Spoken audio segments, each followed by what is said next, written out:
Hi there, I'm Robert from Fatherhood, and I'm becoming a father through surrogacy, and our baby boy will be born in about 3 months. We often receive vile and hateful comments on social media, especially on TikTok. We can handle it, we've heard it all before, there's literally nothing else that anyone can say to us to hurt us. It doesn't bother us anymore, and in the end, it's more about hurtful comments to our son as opposed to us. But a theme keeps coming up over and over. A child needs a mother. In a recent TikTok, we saw this comment literally hundreds of times.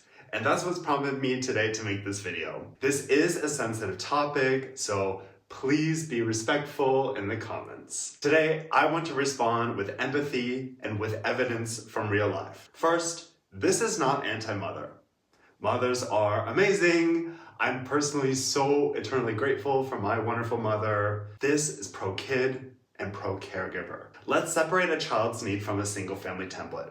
When people say a child needs a mother, it's usually an opinion stated as a universal truth. In debates, opinion versus opinion doesn't carry much weight.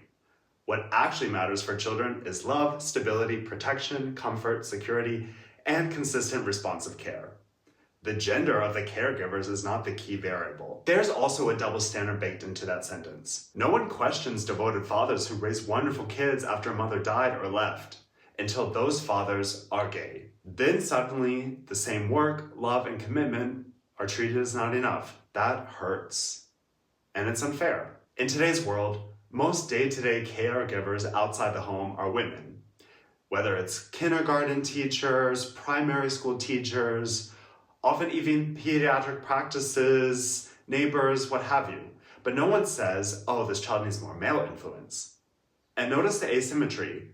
Lesbian moms rarely hear a child needs a father at the same volume that gay dads hear a child needs a mother. Also, I want to lead with compassion. Many people who say kids need a mother are speaking from their own reality.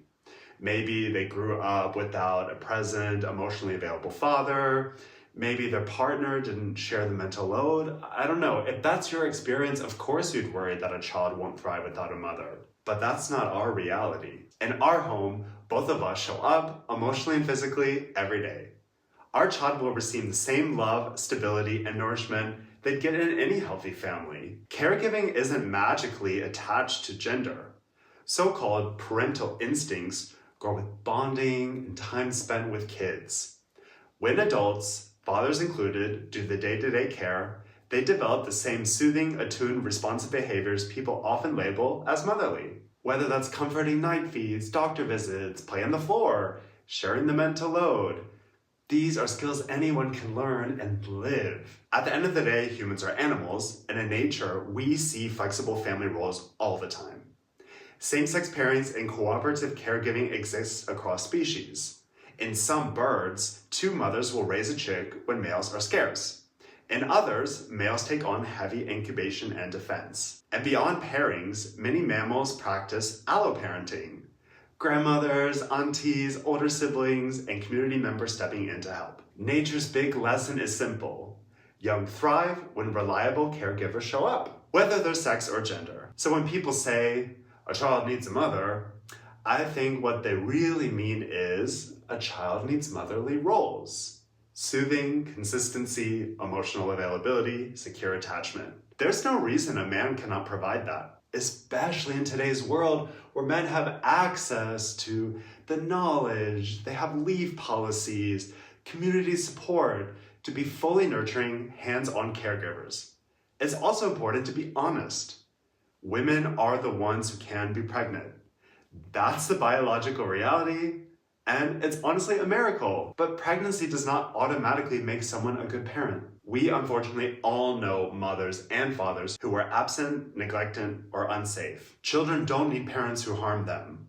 They need safe, loving, stable, responsible adults, whoever those adults are. Not every woman is the same, and not every man is the same. There are feminine men and masculine women. People bring different strengths, and families distribute roles in ways that work for them. What matters is that the necessary roles are covered. That's protection, nurture, guidance, structure, play, and emotional presence. And we're not doing this alone. We have a village.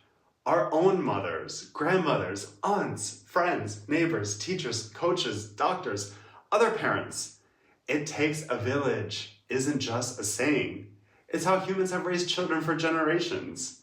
Needs change over time and roles shift. And that's healthy. Our support web adapts with our child. So here's the bottom line. You can hold the opinion that a child needs a mother, but if we're weighing opinions against what helps kids thrive, the critical ingredients are love, stability, safety, and responsive caregiving. That's the standard we hold ourselves to as two dads. Our promise is simple: to show up, to be present, to share the mental load, to comfort and protect, to nurture and guide, every single day. If your experience tells you kids need a mother to be okay, I hear you. Your story matters. In our family, our child will receive the same care and security delivered by two fathers and a whole village around us. Families come in many shades. What children need most is not a single template.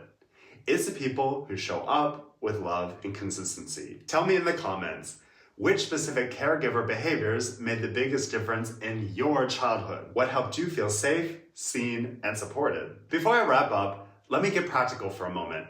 When I say love, stability, and responsive care, I mean concrete daily behaviors, predictable routines and sleep, comfort when a child is upset, reading and talking a lot to build language, unstructured play on the floor, safe boundaries with warm explanations, and repairing quickly after conflicts. Those are the actions that create security, no matter who the caregiver is. About male and female influence, our child will actually have both. Two men can absolutely deliver nurture and emotional availability. And our circle adds rich female presence to grandmothers, aunties, teachers, doctors, neighbors, and friends. Likewise, there will also be positive male role models beyond us: family, coaches, uncles, and trusted friends. Kids flourish when they have multiple safe adults to turn to, across personalities and strengths. People also ask, what if your child asks about a mother? We'll answer with honesty, age-appropriate language, and gratitude for the women who helped us become a family. We'll celebrate every person who contributed to our child's story, and we'll keep the door open for questions as our child grows. Respect, truth, and love, that's our approach. And finally, this is an invitation to dialogue. If you disagree, well, you're welcome here. Bring your experience, not your insults. Let's talk about the actual behaviors that help children feel safe, seen, and supported. If that's your goal too, we're already on the same team. Thank you so much for watching. If this was helpful, please like and subscribe and explore our surrogacy journey on our social media channels. See you next time.